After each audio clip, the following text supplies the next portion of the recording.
demais. Vai demais!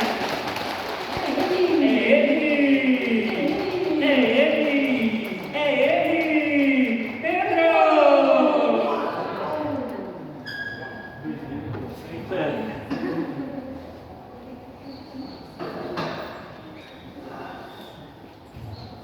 Então, né, que a gente possa estender as nossas mãos, uma mão no coração e outra para frente, entregando, né, tudo que o Pedro for falar para nós, que cai no nosso coração pela intercessão de Nossa Senhora. Possamos rezar. Ave Maria, cheia de graças, o Senhor é convosco. Bendita sois vós entre as mulheres, bendito é o fruto do vosso ventre, Jesus. Santa Maria, Mãe de Deus, rogai por nós pecadores, agora e na hora de nossa morte. Amém.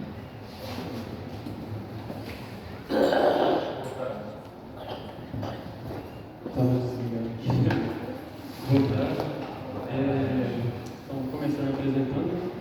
Meu nome é Pedro. Eu tenho 21 anos. Eu faço parte da equipe liturgia. A gente só não melhor de perguntar.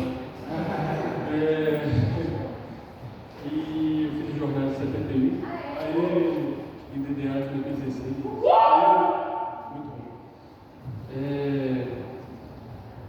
Mais coisas. Coordenei eventos.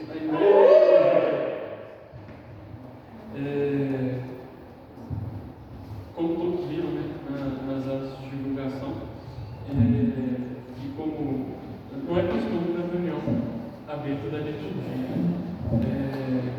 mas a gente achou essa necessidade de explicar um pouco, né, sobre a Santa Missa. A gente vai dar uma passada sobre o sentido espiritual que a missa tem. A gente vai entender um pouco dos ritos, o que a gente pode fazer na missa, o que a gente não pode fazer na missa. A gente vai entender também um pouquinho sobre música litúrgica, como é que essas músicas devem ser. E vai ser bem proveitoso. Mas aí, por que a gente quis trazer esse tema, né? Primeiro, porque é a missa. A missa é muito importante para nós somos católicos. E segundo, que a gente veio de um período que a gente ficou muito tempo sem missa. Talvez a gente esqueceu alguma coisa, talvez voltou. A gente voltou a poder participar da missa, a gente não lembra muito como que a gente tem que se portar, né? E aí a gente vai dar uma passadinha geral. E depois, né? É claro que essa é uma reunião que não vai ter como abordar todas as partes da missa, né? O Padre Paulo Ricardo ele tem um curso de liturgia bem interessante. Quem quiser fazer isso, vale a pena assinar os cursos do Padre Paulo. Para quem desejar, né, dar uma aprofundada. Mas o básico, para a gente conhecer sobre a missa, a gente vai ter aqui na reunião. O material que eu estou usando foi escrito pelo Papa Civil. Ele, assim, né? É muito sábio nas questões de liturgia, sabe bastante mesmo de liturgia, então ele fez um papelzinho. Quem quiser pedir para ele, pode pedir, que ele falou que tem. E é isso aí. A gente vai dar uma passadinha logo depois.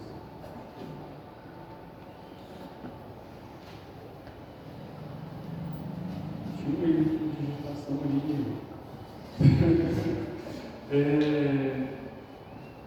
Primeiro a gente vai falar um pouco, né, sobre o sentido espiritual da missa. Quando a gente entende o sentido espiritual que tem a celebração, a gente consegue participar, né, de uma forma melhor da missa. O principal que a gente tem que ter em mente quando a gente vai assistir, quando a gente vai participar da missa, é ter a noção de que a gente vai participar de um sacrifício. Infelizmente, tem uma tendência, né, de que às vezes vem comentários de fora, né? A missa é um banquete, a missa é um encontro onde todo mundo junto para rezar. Também, a missa tem essas finalidades, tem a finalidade de juntar a comunidade, tem a finalidade de dar ação de graças a Deus, mas a missa é um sacrifício de expiação. Acho que quando a gente vai definir a missa em algumas coisas pequenas, a gente fala que a missa é um sacrifício expiatório. O que é um sacrifício expiatório? É um sacrifício de purificação dos pecados, né? Porque ela está ligada àquilo que aconteceu com Jesus, né? Quando ele foi crucificado, ele morreu para nos purificar do pecado. E a missa, ela renova todo esse processo, né, de purificação do pecado. Então, quando a gente vai, a gente está buscando, né, claro, estar em comunhão com Deus, mas também o perdão dos nossos pecados. E a missa é celebrada pelos vivos e pelos mortos. Para nós, para o nosso benefício próprio, para a nossa santificação, a gente precisa da missa, né? Não tem como ser santo sem participar pelo menos da missa no domingo. E pelos mortos, né, a gente pode colocar as intenções, porque possivelmente, né, a alma pela qual a gente está rezando está no purgatório, e a missa pode tirar essa alma de lá. E quando se diz que a missa é um sacrifício, ela é um sacrifício exatamente igual ao sacrifío da cruz. O que aconteceu lá na cruz acontece na missa, só que de forma incruenta. Não tem um derramamento de sangue. Mas o mesmo Jesus que teve crucificado é o mesmo Jesus que vai estar na missa. E é muito interessante, né, a gente perceber o que tem por trás disso, a grandeza da celebração da missa, né? Porque Deus não precisava voltar, né, e se sacrificar novamente para nós, e ainda assim se fazer um pedacinho de pão, um pouquinho de vinho. Depois a gente vai explicar que até isso tem significado na missa.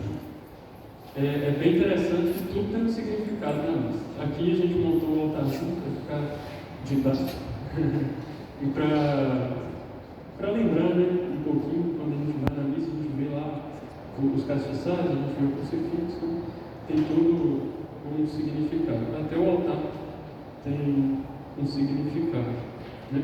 Aí eu vou ler um textinho aqui que o Papa Casimiro ele escreveu.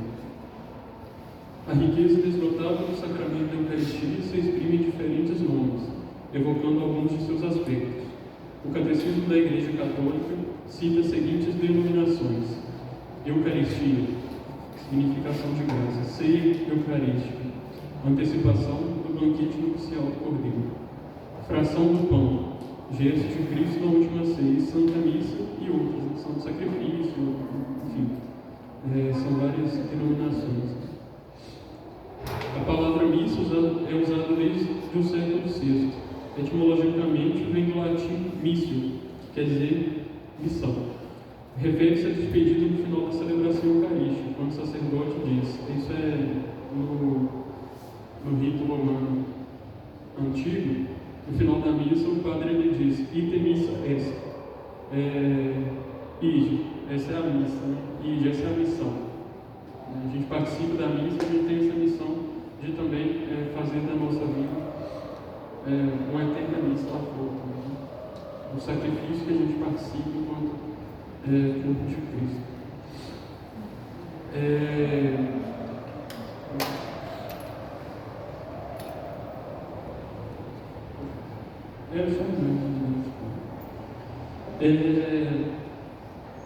A missa não começa propriamente, né, para nós durante, assim, a gente chega e faz o sinal da cruz lá junto com o Pai, né?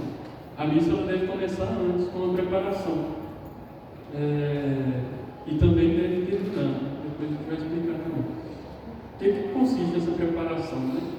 Consiste na gente tentar, né, também chegar ao conhecer da igreja, rezar um pouco, oferecer a missa, pedir a Deus a graça de participar bem da celebração, pedir a Deus a graça de reconhecer, né, o que está sendo celebrado. Se for de necessidade, né, você falar com Deus o que você tem trazendo no seu coração, é isso, né? Quando você chega na casa de alguém, você não vai direto para o café. Primeiro você convence, depois você, adentra no banquete. Mas o banquete da mente é outro. Pode passar.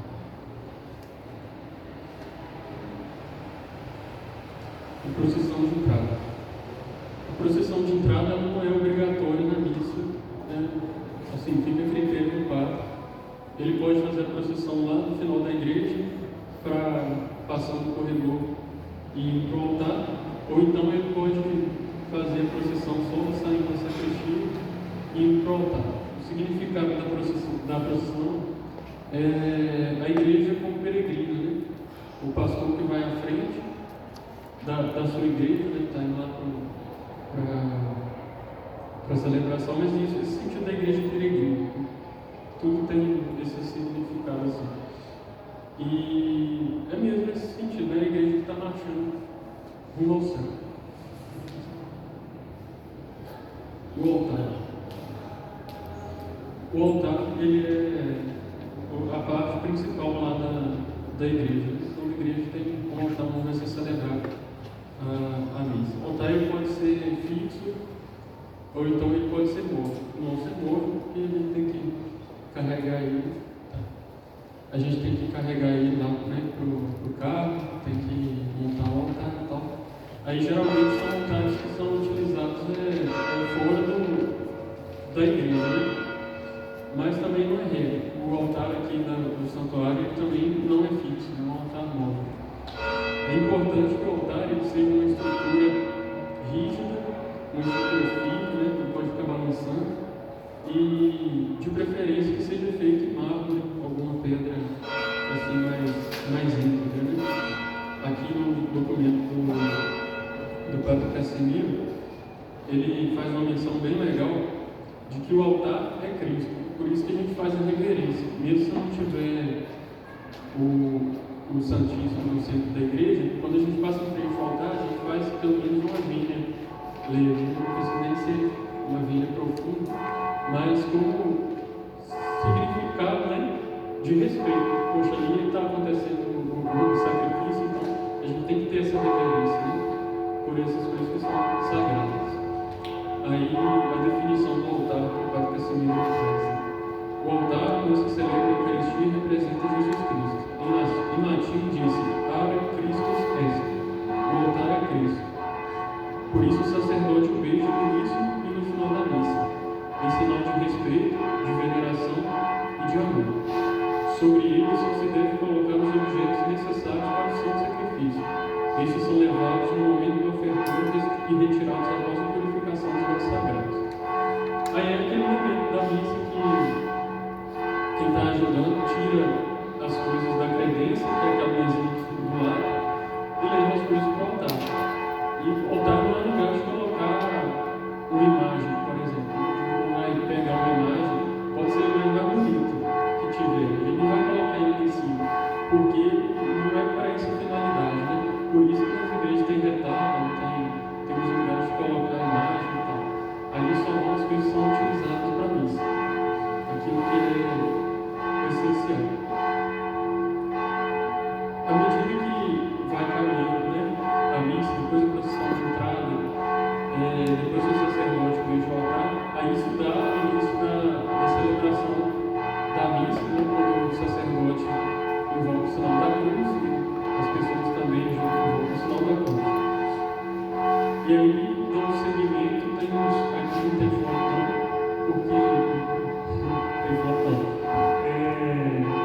O ato penitencial, né?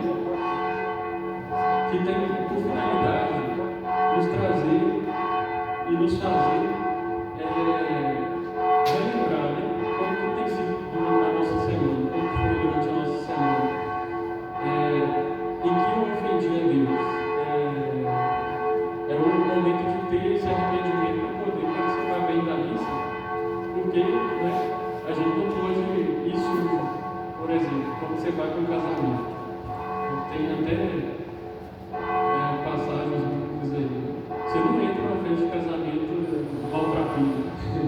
Você tem que entrar bonito, tem que entrar arrumado. Então é como se fosse essa preparação. A gente chega sujo, a gente chega ferido, cheio manchado de pecado, e, de certa forma, nós somos purificados quando a gente reconhece, né? Hoje, Jesus, eu sou pecador, eu fiz isso durante a minha semana, e eu te peço perdão. Pelo menos esse reconhecimento da culpa já te deixa um pouco mais preparado, né? Para participar da missa. E ele tem também uma função, né, de absolvição dos pecados que não são graves, né, dos pecados veniais. Quem está em pecado mortal não pode comungar, porque o ato penitencial ele não te absolve dos pecados mortais, né, mas te absolve dos pecados veniais. Aí imagina, você está na missa e cai um raio na sua cabeça depois do ato penitencial, aí você morre santo, porque foi perdoado.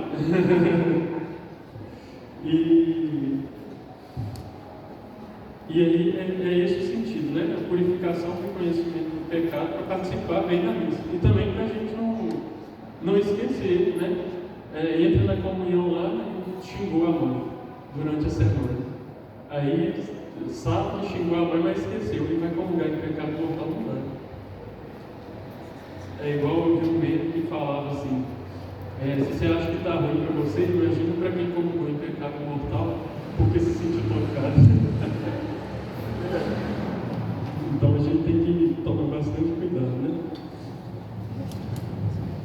E quando se tem um pecado mortal,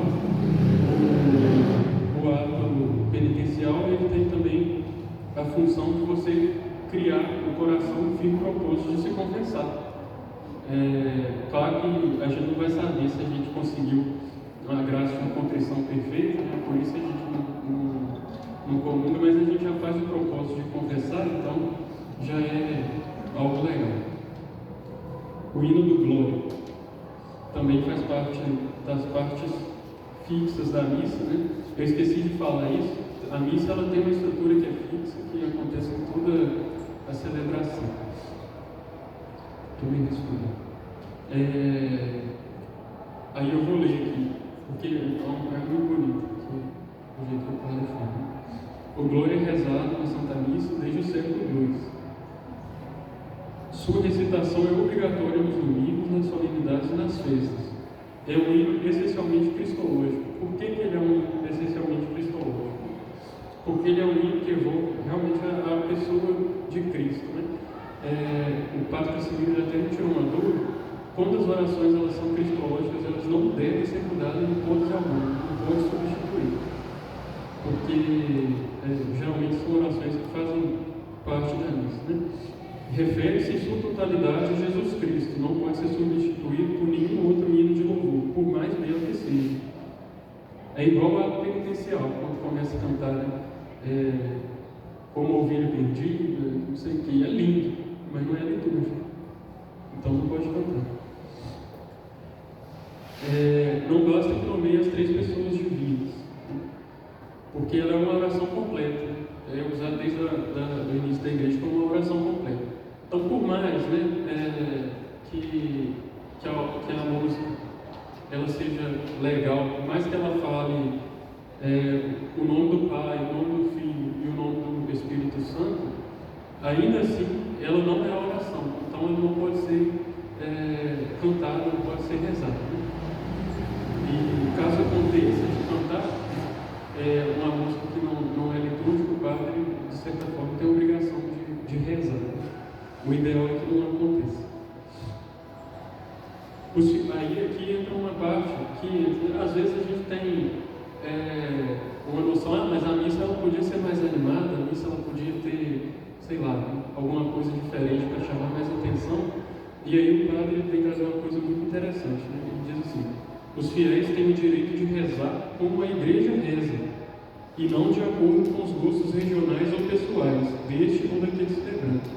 Além disso, adverte o Concílio Vaticano II, que tem muita gente que critica ele, fala um monte de coisa do Concílio. E está errado, né? Porque o Concílio sempre ensinou coisa católica. Nenhum sacerdote pode tirar, mudar ou acrescentar qualquer coisa que seja na Sagrada Liturgia. Sacrosanto Contínuo, número 22. Pode mudar aí. o pão e o vinho na missa. São muito importantes para a missa. Sem eles a missa não acontece. Se não tiver a hóstia, o padre pode pegar o pão de queijo e consagrar, não vai dar certo. Não vai acontecer. Ou então faz os protestantes, né? Eu tenho muito amigo protestante, a gente conversa, e aí eu digo, mas vocês têm a Santa Ceia, mas o que é isso? Aí não, aqui a gente vai lá e recorda, né? A última ceia e tal. Então, mas vocês usam pão e vocês usam vinho. Não, a gente usa pão e a gente usa suco de uva, porque a gente não pode beber, então a gente usa suco de uva. Não vale, né? Primeiro que já não valia porque o pastor ele não é ordenado, segundo porque é suco de uva, não é vinho. Aí isso é muito importante, porque todo sacramento ele tem matéria, ele tem forma para ser celebrado. A matéria para o sacramento da Eucaristia acontecer é pão de trigo e vinho de uva. Tem vinho de um monte de coisa, sei lá, vinho de jabuticaba. Não pode usar, porque não é de uva. E isso é muito legal, porque além dessa obrigação, isso tem um sentido por trás. Porque o pão e o vinho, eles eram alimentos comuns, né? Toda pessoa da época de Jesus, todo judeu, tinha pão e vinho em casa para comer, né? Comia o pão, bebia o vinho. E era acessível a todos. Todos comiam, né? Desde o mais rico ao mais pobre. Todos tinham pão e vinho. Aí vem também com esse sentido, né? De que a missa é para todas as pessoas, né? Todos aqueles que estão assistindo têm o direito de participar bem da Santa Missa. Aí, nos outros ritos da igreja, o pão ele pode ser com fermento ou ele pode ser sem fermento, como é no caso do nosso rito, o pão é sem fermento, né? E para o nosso rito tem um significado de pureza. Aí tem a passagem de 1 Coríntios, de 5 a 8. Não com o fermento da malícia e da perversidade, mas com os asmos da pureza e da verdade. Então traz a noção de que o pão asmo é uma matéria pura. Pode passar. Ao lavar, né? Quando eu era pequeno eu ficava curioso para saber o que existe despejava na mão do padre. E é água mesmo. Para quem tem dúvida, é água. E não é água benta, é água. O lavabo ele tem um significado de purificação. E é legal ver como que a história da liturgia ela vai se desenvolvendo, né? No começo da cristandade, as pessoas elas traziam as ofertas para a missa, né? Para os mais pobres, para as viúvas, para o clero, e não era dinheiro, igual a gente entrega no dízimo, também não era alimento não perecível, igual às vezes a gente entrega numa campanha, né? Às vezes a igreja faz essa campanha, a pessoa vai lá e coloca no pé do altar algum alimento não perecível, né? Mas antes o pessoal levava pato, o pessoal levava galinha, levava porco, entrava com o porco, sei lá, levava as coisas da horta, tudo isso para o pessoal. Ele levava porco porque já não era mais judeu, então podia comer porco. Então, o sacerdote ele recebia, então sujava as mãos. E já tinha a noção, né, de que o sacrifício devia ser feito de mãos limpas. E aí, continuou como tradição da igreja. A gente não traz mais galinha para oferecer na oferta. Tem até uma passagem engraçada, que a mãe de Santo Agostinho ela foi participar da missa em outro lugar. E na hora do ofertório entrou realmente com o pato na missa. E o pessoal de lá falou: aqui não é costume não lembro com o pato, não entra o pato, mas depois você entrega. É bem legal. O santo também não tem foto não, porque não dá para ver a foto do santo, ou tem, mudei.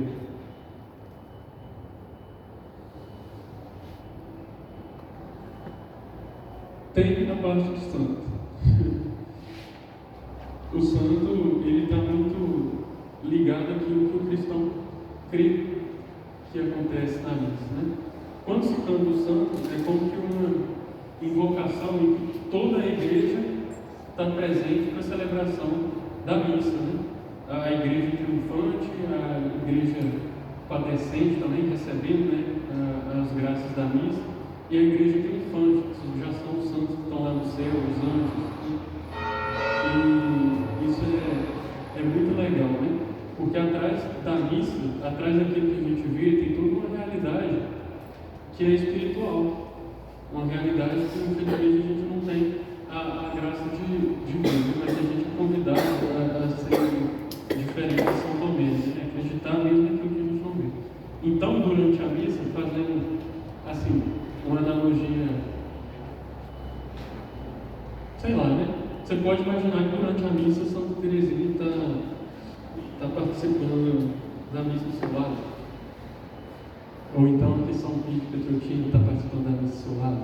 Seu anjo da guarda vai estar, com certeza. Mas o pessoal vai estar lá. No final do prefácio, recita-se ou canta-se o santo. É a maior aclamação da missa. Por isso deve ser o primeiro cântico por ordem de importância. Não deve ser substituído por outro cântico religioso, que também é fixo da missa. Então tem que ser a oração mesmo. Não pode ser aquele santo, santo, santo, não sei o que, céus e terra passarão, mas a palavra não passará. Isso daí não vale, porque não é a oração, né? Não se pode trocar a palavra de Deus pela palavra do homem. A primeira parte desse canto está no livro do profeta Isaías, onde os coros celestiais clamam uns para os outros: Santo, Santo, Santo é o Senhor dos exércitos, a terra toda está cheia de sua glória. E a segunda parte que se encontra no Evangelho de São Mateus é a calorosa aclamação do povo de Israel durante a entrada de Jesus em Jerusalém. Todos diziam: Hosana ao filho de Davi, bendito que vem em nome do Senhor, Hosana nas alturas. Pode passar. A epiclese é uma das partes mais importantes da celebração, né? A epiclese ela consiste na ação do sacerdote de pedir a vinda do Espírito Santo sobre as oferendas, né, que estão no altar, sobre o pão e sobre o vinho. Isso é muito interessante de pensar que todo sacramento é de alguma forma mencionada a presença do Espírito Santo. Por exemplo, na ordenação do bispo é pedido sobre o bispo o Espírito soberano, que dá essa graça da soberania, a autoridade, o governo do bispo. Na missa não é diferente, né? É pedido para que o Espírito Santo venha e santifique as oferendas. O Padre Cassimiro escreve assim: epiclese do grego, epiclese significa invocação, oração. Os sacerdotes têm as mãos sobre o pão e o vinho, ofertas sacrificais invocando o Espírito Santo para que elas se tornem o corpo e o sangue de nosso Senhor Jesus Cristo.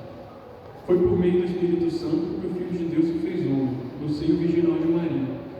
É também por meio dele que se realiza a Eucaristia, e é por seu intermédio que Cristo se forma em cada um de nós. Neste instante, toca-se a campainha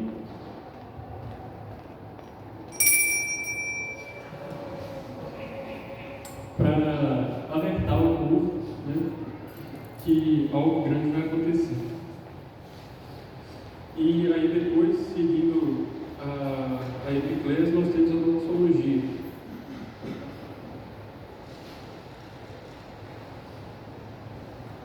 A consagração faz parte da doxologia.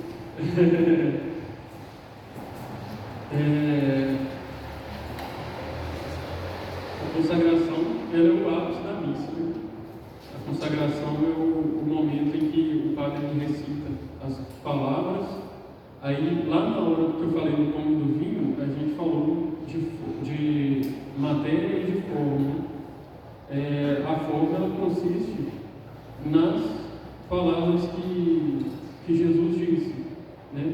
Este é o meu corpo e este é o meu sangue. E isso tem como matéria, né? Isso é uma matéria da nossa fé. Quando a gente vai à missa, nós somos católicos, a gente acredita que realmente é o corpo e o sangue de Cristo. Não simboliza. A hóstia não simboliza o corpo, o vinho não simboliza o sangue. A hóstia é o corpo e o vinho é o sangue. Na verdade, é mais complexo do que se parece falar que a hóstia é só o corpo e o vinho é só o sangue. Na verdade, Jesus está presente em totalidade nas duas espécies, né? Ele está presente no corpo, sangue, alma e divindade, no pão consagrado e presente também no vinho consagrado. Aí, depois da consagração, a doxologia é uma palavra que significa glorificação, né? Na Santa Missa, a oração eucarística ou anáfora se encerra com a doxologia. Por Cristo, com Cristo e em Cristo. O celebrante eleva o corpo e o sangue de Cristo, por quem sobe ao Pai todo louvor e toda glória. Neste grande ofertório, juntamente com Cristo, somos ofertados ao Eterno Pai como supremo e infinito ato de adoração. Trata-se, portanto, de uma aclamação cristológica dita exclusivamente pelo sacerdote. Às vezes a gente vê as pessoas na missa repetindo, então seguindo aquilo que o sacerdote fala. O sacerdote está falando por Cristo, com Cristo em Cristo, e tem alguém do seu lado que está por Cristo, com Cristo em Cristo. Às vezes a pessoa não sabe, mas tem coisas na missa que elas são próprias do sacerdote e tem coisas na missa que é própria do fiel. As orações que o sacerdote faz lá no microfone, não tem necessidade da gente repetir ou da gente falar junto com ele, né? Porque a gente não tem poder para isso. A gente não é ordenado. A gente é leigo, né? A gente está lá para participar da melhor forma possível, mas quem vai fazer essas orações, quem tem o poder de sacrificar, quem tem o poder de celebrar a missa é o Padre. Então, não tem por que a gente fazer isso. É igual levantar a mão no Pai Nosso. Aí, muita atenção com o que eu vou falar. É errado levantar a mão no Pai Nosso? Não é errado. Mas é certo levantar a mão no Pai Nosso? Também não é certo. Virou costume, né? Lá em Glicínia, na missa lá, no rito antigo, né? De vez em quando eu tomo umas idas lá. E o pessoal que é de fora levanta a mão no Pai Nosso, às vezes, né? Não é todo mundo que levanta, mas o padre não vai falar. Para, né? Não é a sua função. Mas, então, acaba que virou costume, não é pecado. Você cometeu abuso litúrgico, é sacrilégio, você vai ser excomungado se você levantar a mão no Pai Nosso. Não é. Mas também não é correto, né? Então a igreja não deu nenhum parecer, mas o missal, ele é claro quando fala, né? Ele fala assim: o sacerdote estende os braços e prossegue com o povo. Então é a pessoa do sacerdote que vai estender os braços. Senão seria assim: o sacerdote e o povo estendem os braços, né? Então não tem porquê.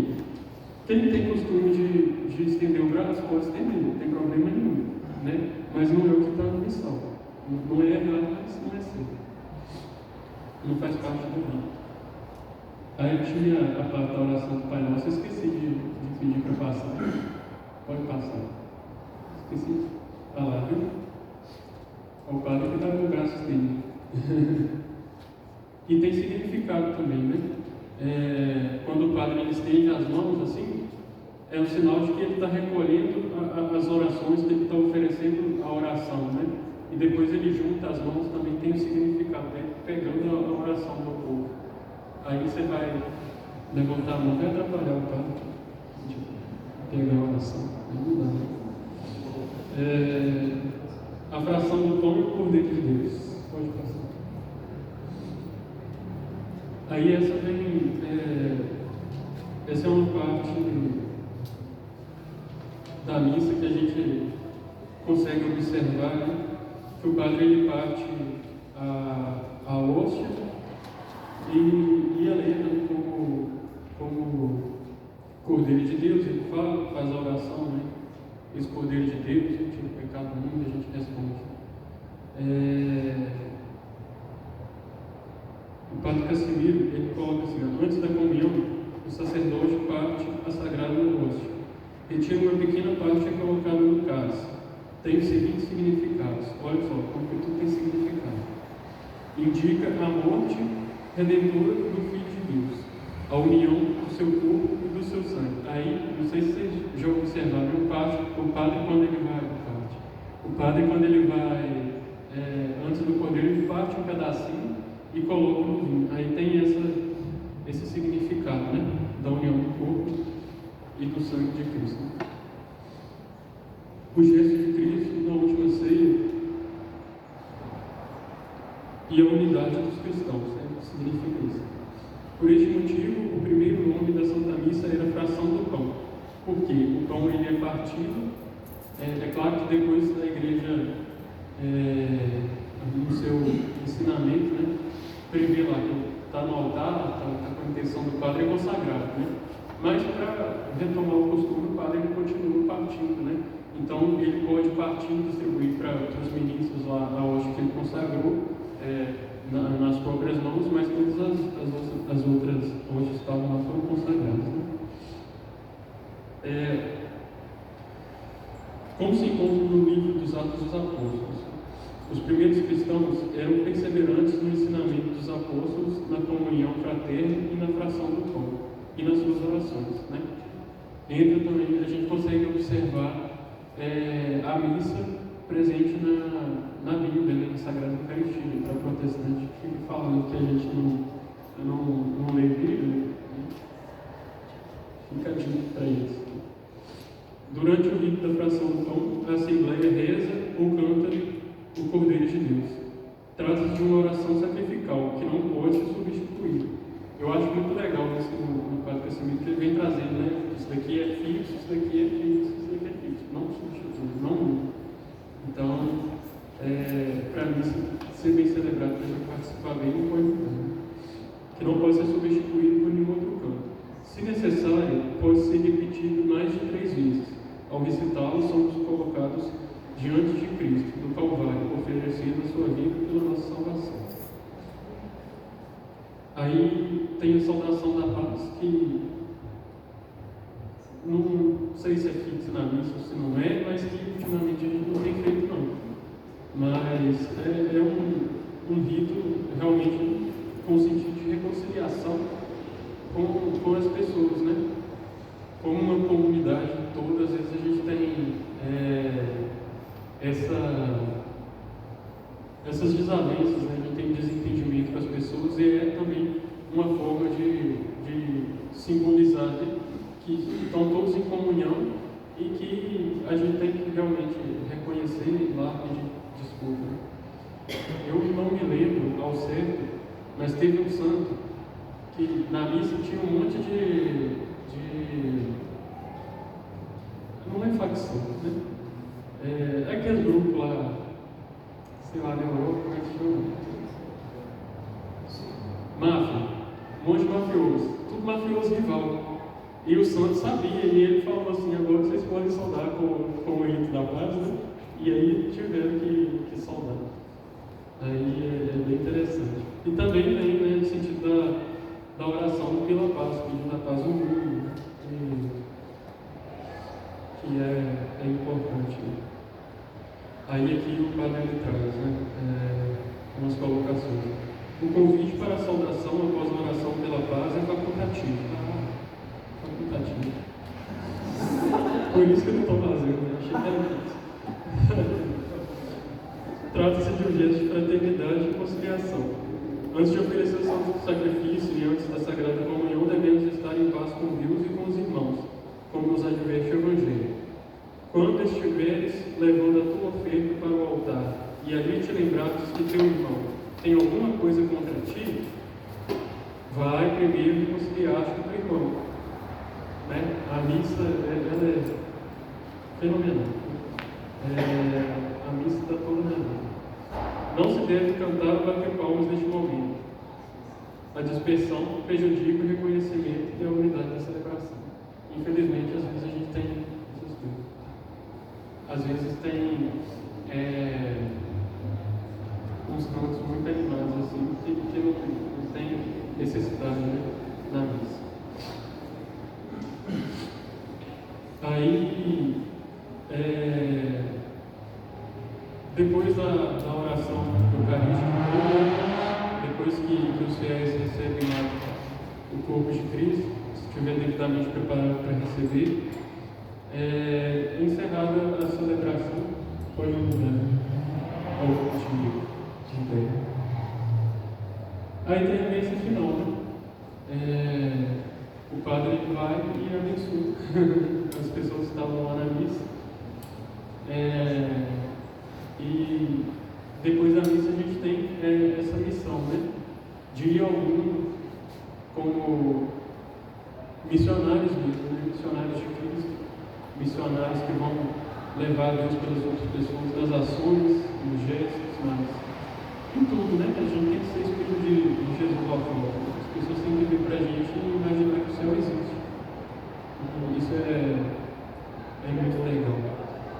E de em paz, que o Senhor nos acompanhe, realmente a gente em casa e para Deus ir nos acompanhando. Só que não acabou a missa, né? Depois a gente tem que continuar um tempo, né, fazendo as nossas orações, agradecendo pela missa. Eu achei a foto desse senhor aí, rezando depois da missa. Aí o que ele está fazendo? Está fazendo a ação de graças, né? Agradecendo pela missa que participou, agradecendo a Deus por ele ter recebido o corpo dele, provavelmente, a gente não sabe.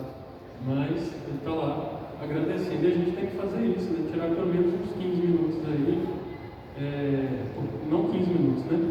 Um tempo de agradecimento mesmo, mas 15 minutos depois da comunhão, Jesus ainda está no nosso corpo, né? Então não tem por que a gente não rezar um pouquinho. Claro que depois da comunhão, até o final da missa, provavelmente já deu 15 minutos. Aí provavelmente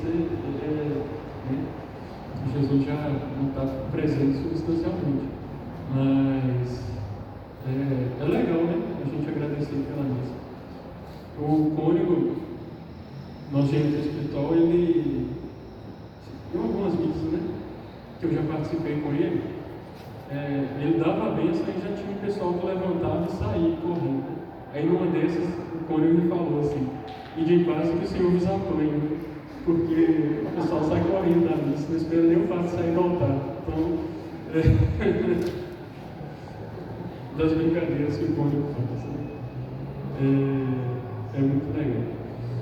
Então é recomendado, a igreja recomenda, depois da missa, não é obrigatório, né?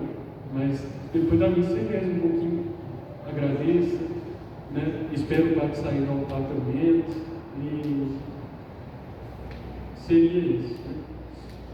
Aí a gente trouxe também algumas coisas que vão mais além, né? Por exemplo, os incensos na missa. Às vezes a gente tem dúvida por que os incensos. Aí você vê a senhorinha lá tossindo, balançando as coisas, porque o negócio cheio. Aí o coroinha colocando muito incenso. Acontece muito. O incenso geralmente é utilizado nas missas mais solenes, né?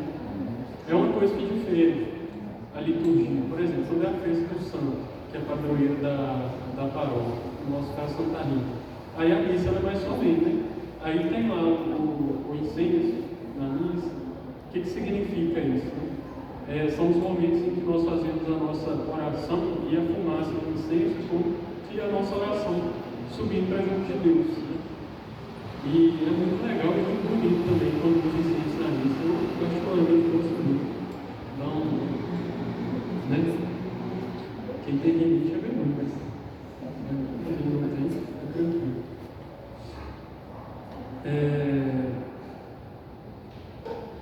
Aí aqui o padre diz: o incenso tem, pois, na igreja as seguintes finalidades: louvar a grandeza infinita de Deus, rendendo toda a honra, toda a glória, assim fizeram os magos do Oriente, oferecendo ao recém-nascido de Deus, ao filho recém-nascido, filho de Deus, né? Ouro, incenso e mirra.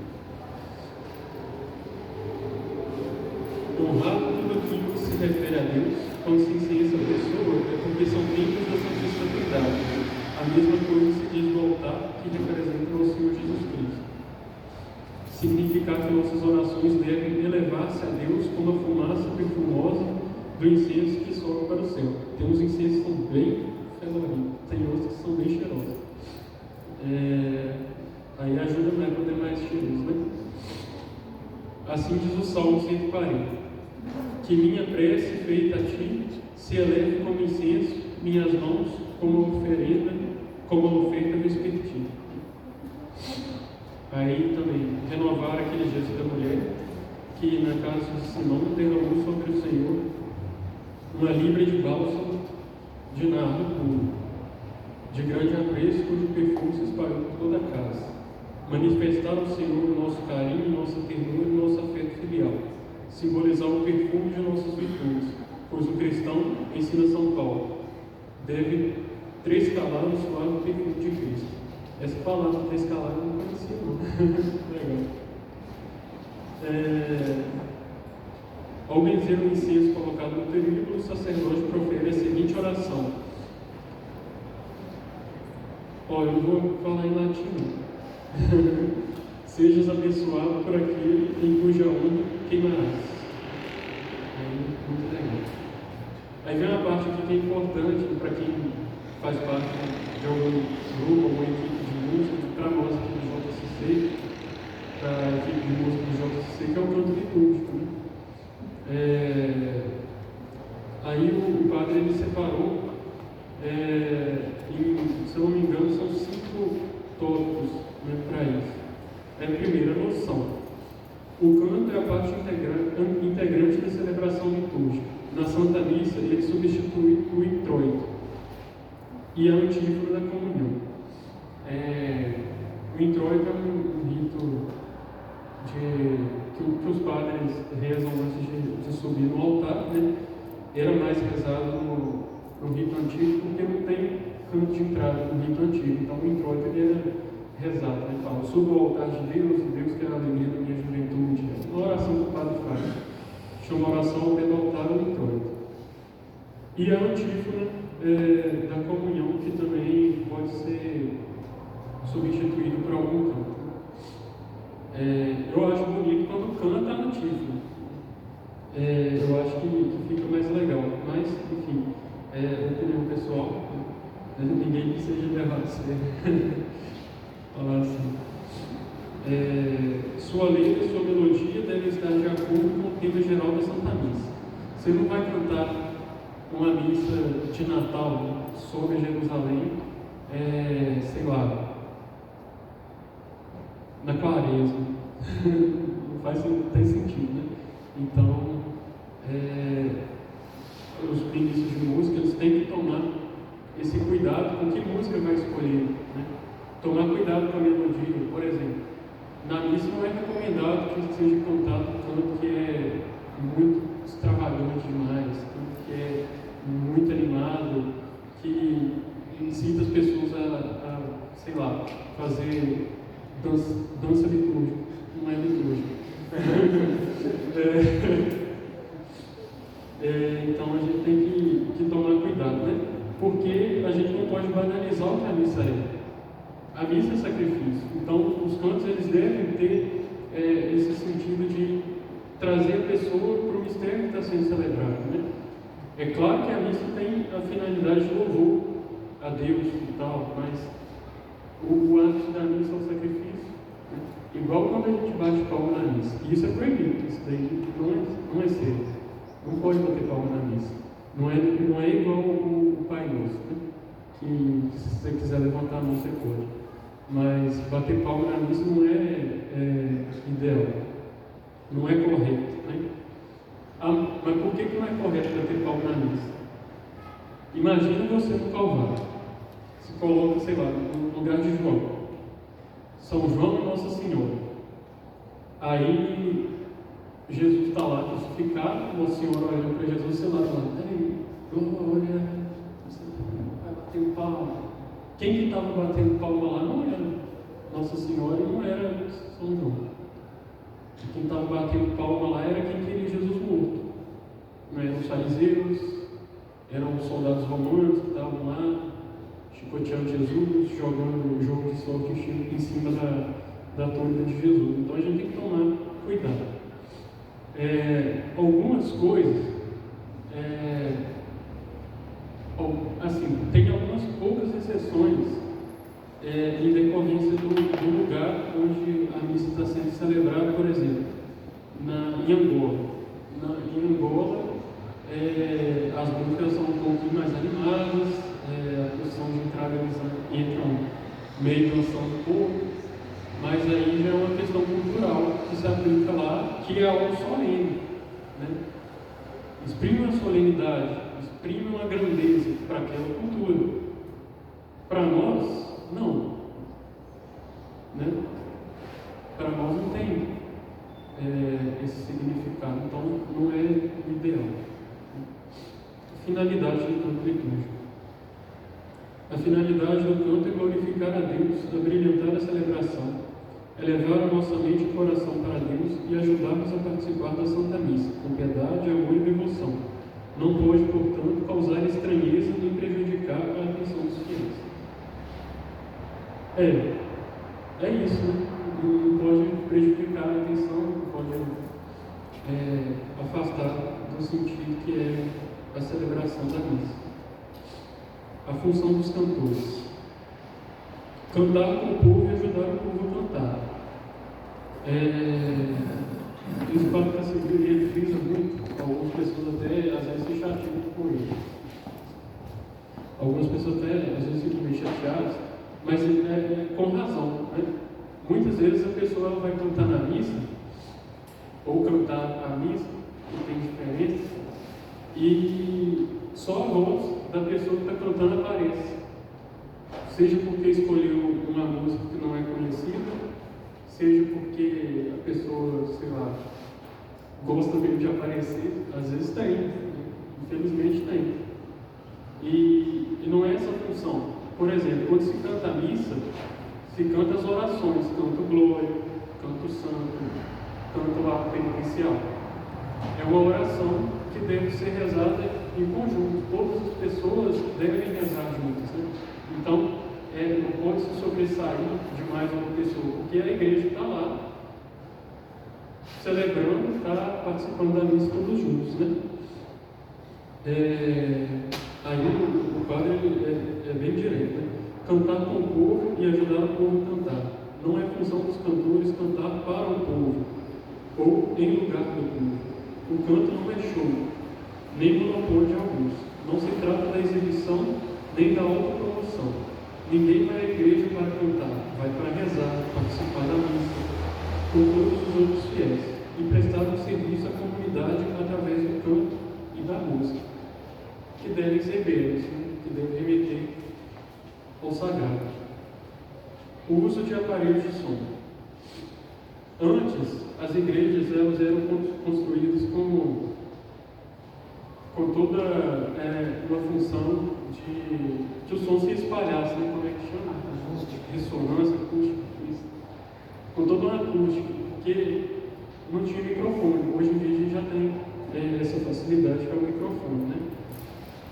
Então, o microfone deve permanecer no pedestal, captando o som de todos os cantores, de tal modo que nenhuma voz se sobressaia sobre as outras. Num coral, não se pode identificar fulano ou ciclano pela sua voz. Todos cantam harmoniosamente como se fosse uma só voz. O padre não tem autoridade para falar isso, porque ele conta para a gente que nos seminários tinham aula de canto, coral, esses negócios. É bem interessante. Assim.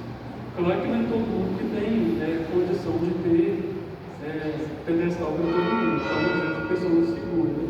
O microfone. Mas é importante tentar que todas as vozes sejam captadas, né? Das pessoas que estão cantando de uma forma e de sua voz. E os instrumentos musicais. Dentro daí, uma situação essa coisa que é o documento de orientação para a nova liturgia. Né? Depois que trocou, não é que trocou o rito da missa, né? Mas que houveram as adaptações do rito, esse documento ele é a base da liturgia que a gente participa hoje. E esse documento ele traz que deve-se dar preferência ao órgão de turno. Na falta deste, o harmônico ou o teclado podem substituir, com bom resultado. Tanto as vozes quanto os instrumentos devem ser usados com moderação e suavidade. Som alto enerva e torna a celebração infedora. Em vez de fazer o bem, faz mal. Em vez de ajudar a pessoa a rezar, atrapalha. Por exemplo, quando usa um instrumento que é muito barulhento, que a música que o som do instrumento ele fica muito latente, fica muito forte, né? Parece que você só escuta um instrumento, não é correto, né? A sacrosanto contínuo também traz que alguns instrumentos de corda podem ser muito proveitosamente, alguns instrumentos de corda, alguns de sopro, utilizados na liturgia. Por exemplo, é o caso do violão. O violão, quando ele é bem tocado, quando a pessoa toca em sintonia com quem está cantando, ele deixa a liturgia mais bonita, né? Mas com cuidado, né? Para às vezes não ser algo que é muito alto, algo que causa muita barulho, né? Mas que seja algo que seja mais suave, que esteja de acordo com a música que estiver sendo cantada. Agora vem o silêncio eucarístico, né? Que é realmente o silêncio que deve ter em alguns momentos na missa. A missa não deve ser feita tudo assim, direto, né? Diretamente. Saiu disso, entra nisso, saiu disso, entra nisso, saiu disso, entra nisso. Tem algumas partes do missal que ele mesmo traz as orientações, faça um pequeno momento de silêncio, né? Por exemplo, quando a pessoa comunga, quando está no final da comunhão, que os ministros estão purificando os vasos, né? Litúrgicos, esperando cara e tal. Não é recomendado que nem se toque música, né? Mas que fique em silêncio, a pessoa rezar, né? Claro que a música ajuda a pessoa a rezar, mas o silêncio também é muito bem-vindo na liturgia. Celebração da palavra. A celebração da palavra nos domingos de ação só é permitida em 3 circunstâncias: quando não é sacerdote para celebrar a Santa Missa, quando as distâncias ou outros motivos graves impedem de participar da missa em outro lugar.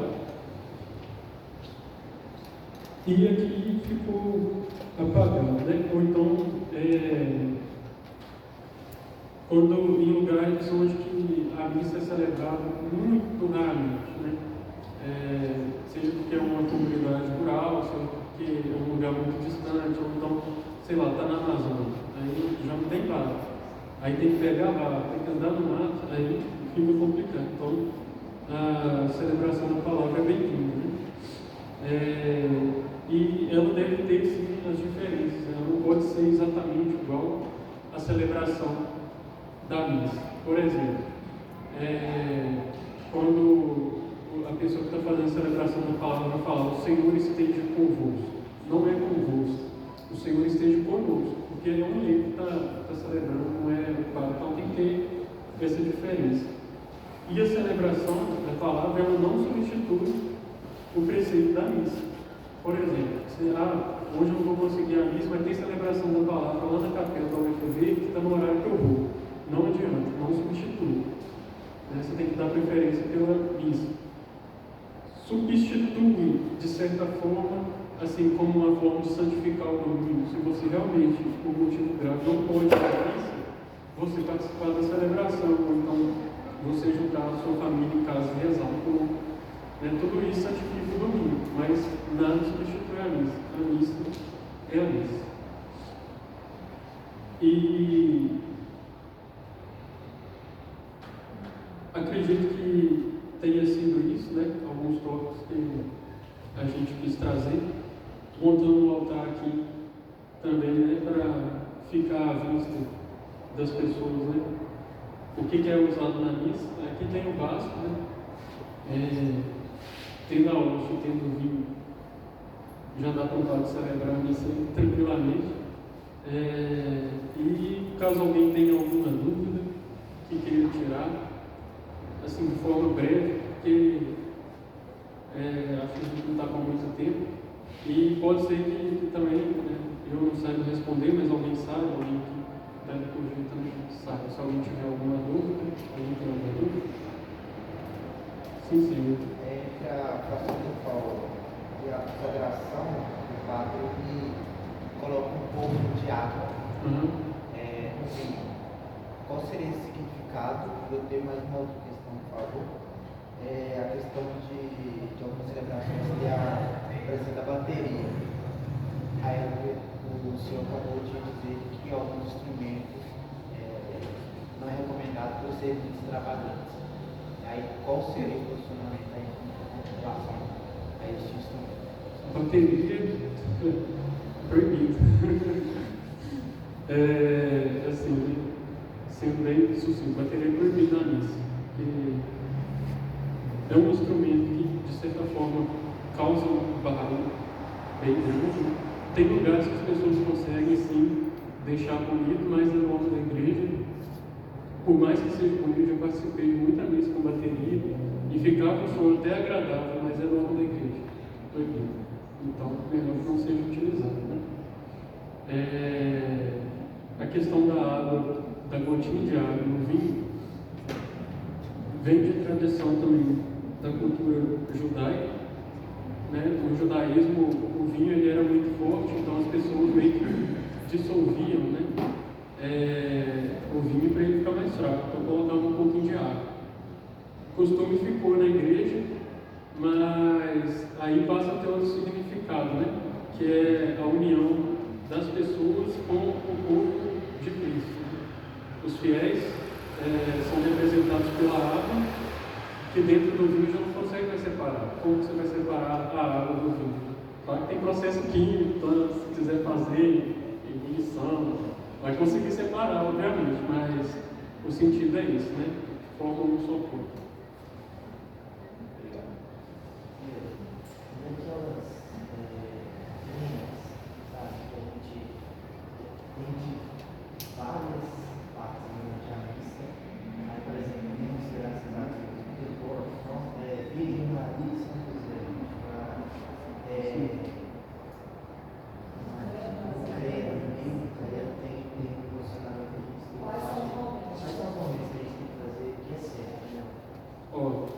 Dentro da igreja, a gente faz bem quando a gente passa na frente do altar.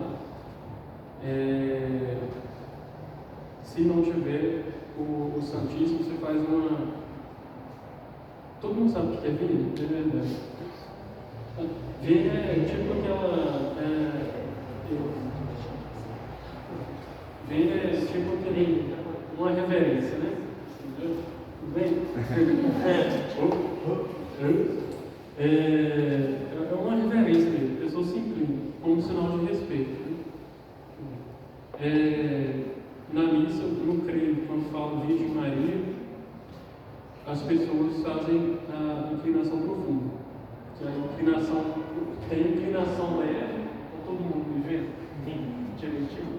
Inclinação leve é só a cabeça, né? Inclinação profunda você já mexe o tronco e a genuflexão você ajoelha com o joelho direito. Aí vai com grau de importância, né? Você passa na frente de uma imagem que é dentro, então, sei lá, o padre passa lá perto da procissão de entrada, você pode fazer uma venia dele, né? Agora, quando você passa em frente ao altar, já é mais solene, você faz uma venia profunda. Quando é dito o nome de Nossa Senhora na missa, mas isso é só no credo. Aí a pessoa faz a vida. Quando o padre fala na oração eucarística, é só o padre que faz. É o único momento que o fiel faz vida, acho que é só no credo.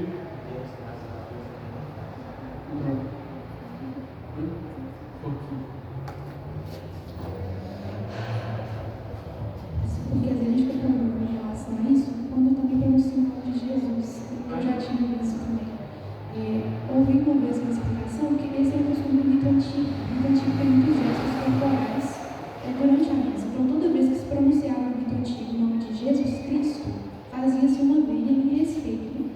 a gente pronuncia muitas vezes durante a missa, mas eu já ouvi falar que é só aquele que pronuncia o nome. Então, se é uma oração que o padre está dizendo por nosso Senhor Jesus Cristo, o padre vai fazer a voz.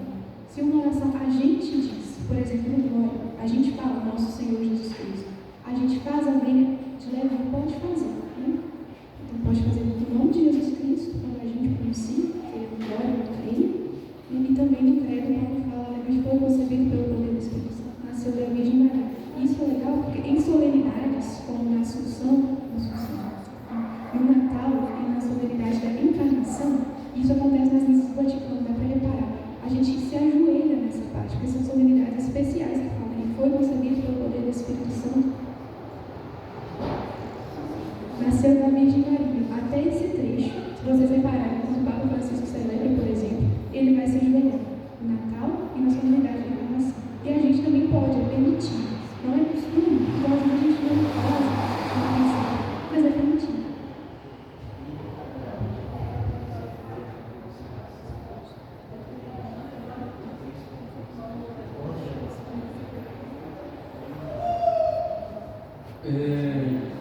Nesse momento se levanta quando você fala no Senhor.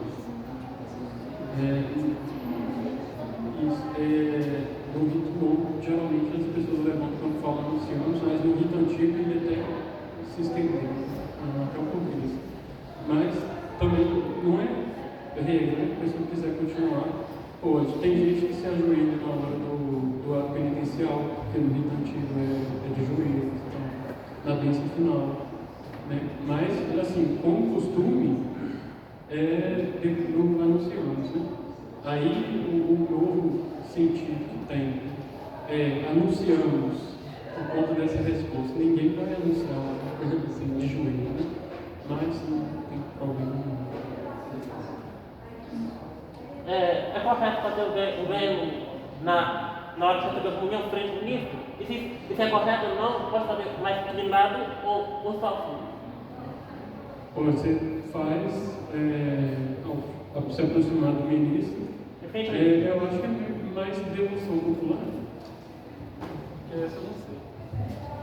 Acho que esse tema é legal, gente. Ao receber o corpo de Cristo, deve-se fazer uma reverência. Que tipo de reverência? O avento profundo, que é aqui, mais fácil, ou a genuflexão, então você pode ajoelhar e receber, ou você recebe ajoelhado. Mas é obrigatório fazer uma reverência. Né? Na hora que passa o Santíssimo Sacramento também, é muito bonito, né? Fazer piedade popular, a pessoa faz a mãe, porque a gente está indo receber Jesus, né? O Rei dos Reis, o Rei do Universo. Então a gente faz essa reverência em sinal de adoração e respeito. Então tem que fazer algum dos três tipos. Aí vai o que é mais costume, o que é mais fácil, em frente ao ministro antes de receber. Antes de receber, você tem que fazer um tipo de reverência. Aí tem as formas de receber a Eucaristia também. Você pode receber na mão, você pode receber direito na boca de pé, ou você pode receber de joelho. Ou de joelho na mão também, acho que não tem nada que impede também. Sim.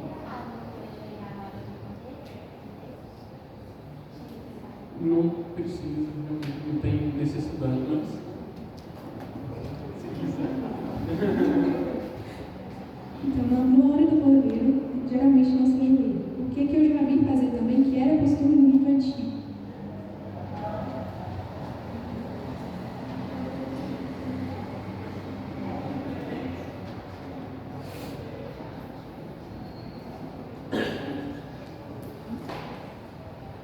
Costumar, mas acho que também vem um pouco da tradição do rito antigo, na hora de falar o nome de piedade de Deus, tanto do ato penitencial, quanto do cordeiro, às vezes a pessoa batia no peito, ou fazia também a inclinaçãozinha de leve no sentido de pedir mesmo perdão. Então, já vi também, no momento do cordeiro, esse tipo de gesto, né? Mas ajoelhar não é muito comum, isso não é obrigatório no momento que a gente precisa de perdão.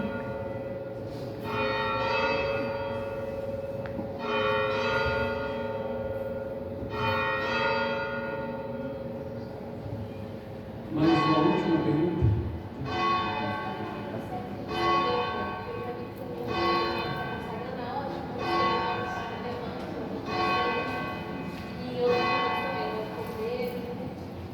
É piedade popular. visto no missal. Não falo que tem que estender, mas eu costumo, tem muita gente que estende. Não é certo nem errado. Se você for no Vaticano, provavelmente as pessoas vão estar fazendo, mas aqui.